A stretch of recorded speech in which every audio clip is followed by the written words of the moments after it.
उसी प्रेरणा को आगे बढ़ाते हुए आईसीसीआर ने 7वां जो एडिशन है वो रामायण उत्सव का हम लेकर आपके सामने प्रस्तुतिकरण कर रहे हैं।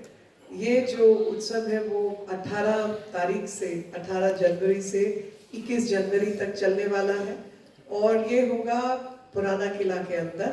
सुबह के समय वहाँ पर कई किस्म की वर्कशॉप्स लगेंगी क्योंकि हम सब जानते हैं कि राम कथा ने, रामायण ने और भगवान श्री राम के चरित्र ने करोड़ों करोड़ों लोगों को प्रेरित किया है उनकी कलाकृतियों के लिए।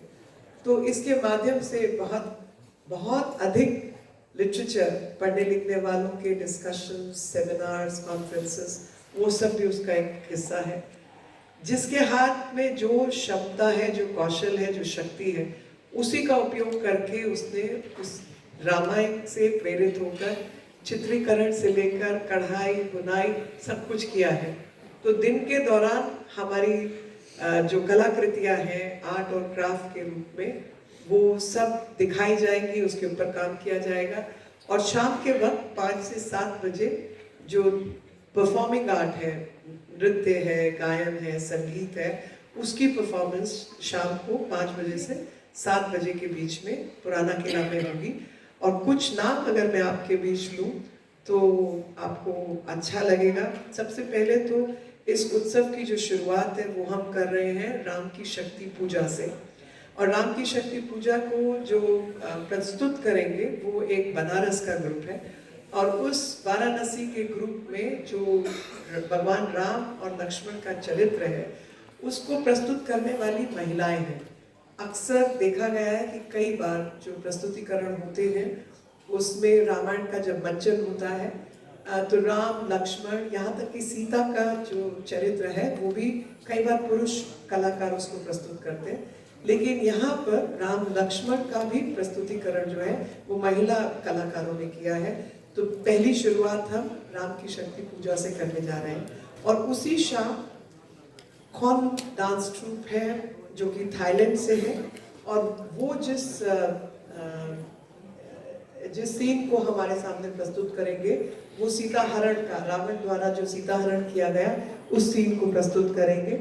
और इसी के साथ अगले दिन जो है फाइन आर्ट मलेशिया ब्रिज जो है उसके नाम से रामायण का जो डांस का तरीका, उसके माध्यम से बैले परफॉर्म किया जाएगा। लुआंग प्रभाग जो है वो उसको ट्रूप को प्रेजेंट करेंगे। फ्लाम जो कि स्वर्ण वृक्ष के आसपास जो सीता हरण की कथा है उसका प्रस्तुतिकरण होगा। और इसमें जो लीड रोल है राम, लक्ष्मण, सीता, रावण, यहाँ तक कि जटायु जिसको ये सतायु कहते हैं, हनुमान जी। बहुत सुंदर वस्त्र होंगे, बहुत सुंदर वाद्य यंत्र है, संगीत है।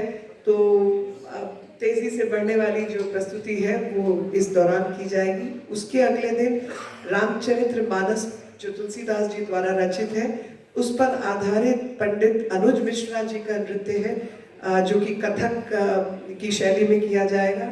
और जो फाइनल इवेंट है उसमें सीता उवाच, हमने राम को कई रूपों में देखा और रामायण को कई रूपों में पढ़ा, लेकिन सीता की दृष्टिकोण से और सीता की दृष्टि से जो रामायण है और रामायण की कथा है वो हम फाइनल दिन प्रस्तुत करेंगे जिसका नाम ही सीता उवाच के नाम से रखा गया है।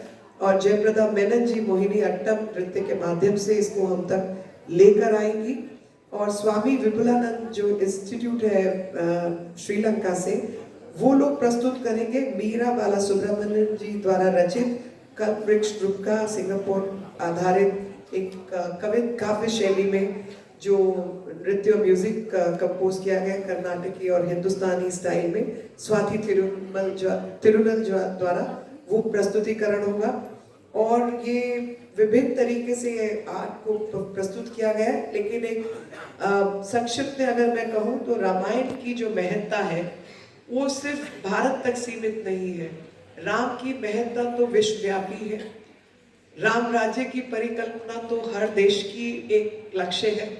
और राम जी के चरित्र से जो मर्यादाओं का उल्लंघन किए बिना अपना जीवन यापन कैसे किया जाता है, वो सबके लिए एक संदेश है। और पूरे विश्व में जहाँ भी लोग एक दूसरे से प्रेम बंधन में बंधते हैं, परिवार को चलाते हैं, तो वहाँ पर पत्नी जो किस प्रकार से परिवार के लिए मर्यादा रखने के लिए क्या क्या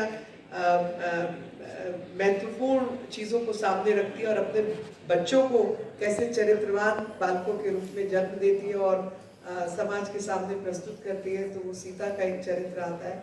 राजा राम का चरित्र जो है कि राजा होते हुए भी वो अपने आप को मर्यादाओं में रखते हुए किस तरीके से तपस्वी राजा का जीवन निर्वाह करते हैं और पूरे जीवन मुश्किलों का सामना करते हैं। तो इस प्रस्तुति से प्रेरणा चारों तरफ दिखाई देती है और उसी प्रेरणा से लोगों ने